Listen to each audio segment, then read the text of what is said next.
సాక్షి TV ప్రసారాలను నిలిపివేయడం చట్టరీత్యా నేరం. సాక్షి టీవీ ప్రసారాల కోసం మీ స్థానిక కేబుల్ ఆపరేటర్ను వెంటనే సంప్రదించండి. డిటిహెచ్లో ఇంటర్నెట్లో కూడా సాక్షి టీవీ ప్రసారాలను వీక్షించవచ్చు. ప్రభుత్వ మెడికల్ కాలేజీల ప్రైవేటీకరణను వ్యతిరేకిస్తూ రేపు పెద్ద ఎత్తున నిరసన ర్యాలీ నిర్వహిస్తామన్నారు మాజీ ఎంపీ మార్గాని భరత్. వైఎస్ఆర్సీపీ హయాంలో 17 మెడికల్ కాలేజీల నిర్మాణం చేపట్టామని తెలిపారు.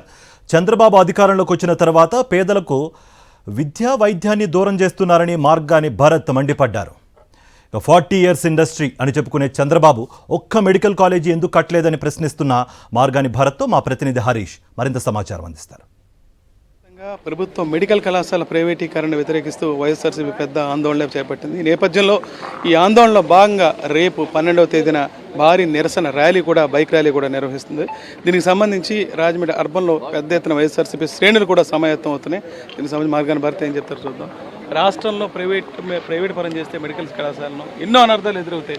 అదే విషయాన్ని పదే వైఎస్ఆర్సీపీ చెప్తుంది. అయినా సరే ఈ ప్రాసెస్ కొనసాగుతుంది. ఏ రకంగా ఇవాళ ఆంధ్రప్రదేశ్ రాష్ట్రంలో ఒక పక్కన లక్షల కోట్లు విలువ చేసే మెడికల్ కాలేజ్ జగనన్న ప్రభుత్వంలో కట్టిస్తే ఇవాళ వీళ్ళ బినామీలకి అందించే కార్యక్రమం చంద్రబాబు నాయుడు గారు చేస్తున్నారు. ఇంకో పక్కన డైవర్షన్ పాలిటిక్స్తో మా నాయకులందరినీ కూడా అరెస్టులు చేయడము, మరి దేవుణ్ణి కూడా రాజకీయాల్లోకి లాగి తీసుకుని వచ్చి డైవర్షన్ పాలిటిక్స్ చేస్తూ ఉన్నారు. ఇవాళ ఒకటే అంశం చెప్తా ఉన్నాము, లక్షల కోట్ల రూపాయలు ప్రజల ఆస్తిని ప్రైవేట్ పరం చేయడానికి వీళ్ళెవరు?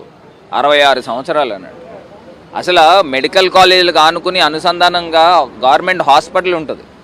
ఆ హాస్పిటల్లో పేద ప్రజలందరూ కూడా వైద్యం చేయించుకుంటారు. మరి అది కూడా అందని ద్రాక్ష అయిపోతుంది కదా. ఆ మాత్రం తెలియట్లేదండి చంద్రబాబు నాయుడు గారికి. 40 ఏళ్ళ రాజకీయ చరిత్ర అని చెప్తా ఉంటారు, ఒక్క గవర్నమెంట్ మెడికల్ కాలేజ్ కట్టించలేకపోయారు.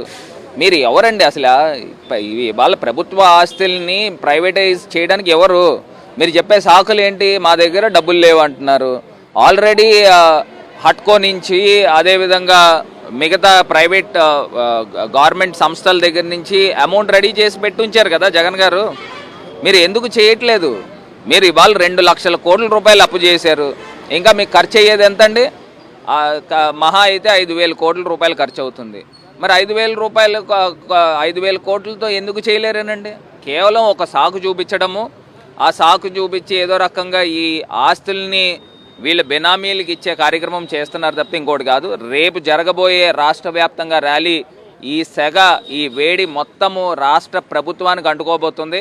ఖచ్చితంగా 1 కోటి సంతకాల సేకరణతో గవర్నర్ని కలిసి ఖచ్చితంగా ఈ ప్రైవేటైజేషన్ని ఆపే కార్యక్రమం చేస్తామని కూడా ఈ సందర్భంగా తెలియపరుస్తుంది.